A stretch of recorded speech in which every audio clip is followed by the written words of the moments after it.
We turn now to number 3 in our series on the Gospel of Mark. This is entitled simply Controversies. And that's a very good title because that's exactly what Jesus faced, not only in these chapters, but throughout his ministry. Here in Mark chapter 2 and the beginning of chapter 3, we have a number of different incidents showing how Jesus responded to primarily the religious leaders who really did not accept him. And I don't think we can honestly say that they were really examining his ministry and what he believed in a very objective way. They just disagree with him because he wasn't one of them and had not been trained by them. Let's look at chapter 2. There you have the story of the 4 men lowering their paralyzed friend on a mat down before Jesus because they couldn't get in to where Jesus was.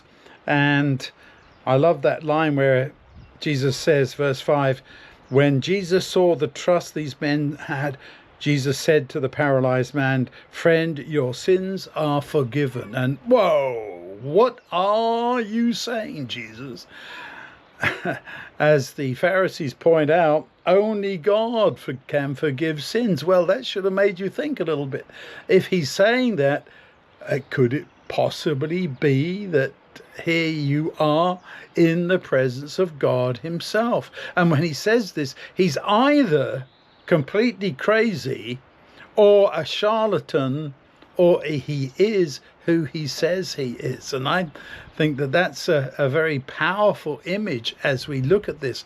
Of course, because of the disagreement, that controversy there, Jesus says, just to prove I do have the capacity to forgive sins, pick up your bed and walk. That's the proof of it. For them, the disciples, as they watched, that was convincing. For the Pharisees, they said, well, it's easy enough to perform these faith miracles, these miracles of healing, but to forgive, well, that's a very different question. Of course, we would say the exact opposite today. It's easy to say things with your mouth, but it's a little more difficult to actually achieve that kind of miracle simply by saying so. The people, as I say, were completely amazed. They said, we've never ever seen anything like this. So they follow him down to the seashore, and that's when he also calls Matthew. And that brings another controversy, because in verse 16, the Pharisees see Jesus eating with all these sinners, these tax collectors and everybody else. They ask, why does he eat with tax collectors and sinners? Jesus replies, it's not healthy people who need a doctor, but those who are sick. I haven't come to invite those who live right, but those who don't, the sinners. And I'm sure the Pharisees counted themselves as those who did what was right. Some of John's disciples come along and ask to Jesus, why is it that John's disciples and the Pharisees fast, but your disciples don't? Another question. Why aren't you following the rules, as you might say? Then, of course, the big one at the end of breaking the Sabbath. The Pharisees come, verse 24, when they see the disciples simply rubbing the grain between their hands. That counts as threshing, really. Come on. But they ask, look, why are they doing what is not permitted on the Sabbath? Jesus replies with a reference to the Old Testament about what David did, and so on. And then he gives us this very powerful line. The Sabbath was made for your benefit, not for you to benefit the Sabbath.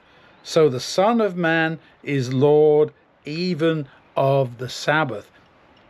Vitally important statement. And then this is backed up at the beginning of chapter 3 with the healing of the man with the crippled hand on the Sabbath. And their question is he going to do something like that?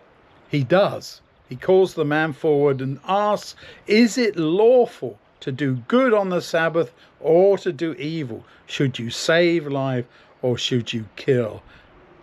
Jesus gets kind of upset by their lack of response, and he actually goes ahead and heals the man.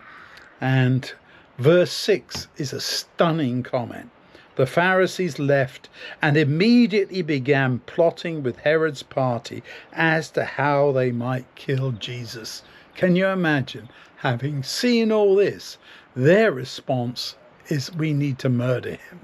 What a terrible reaction to the Lord of glory, the true Messiah, the Son of God.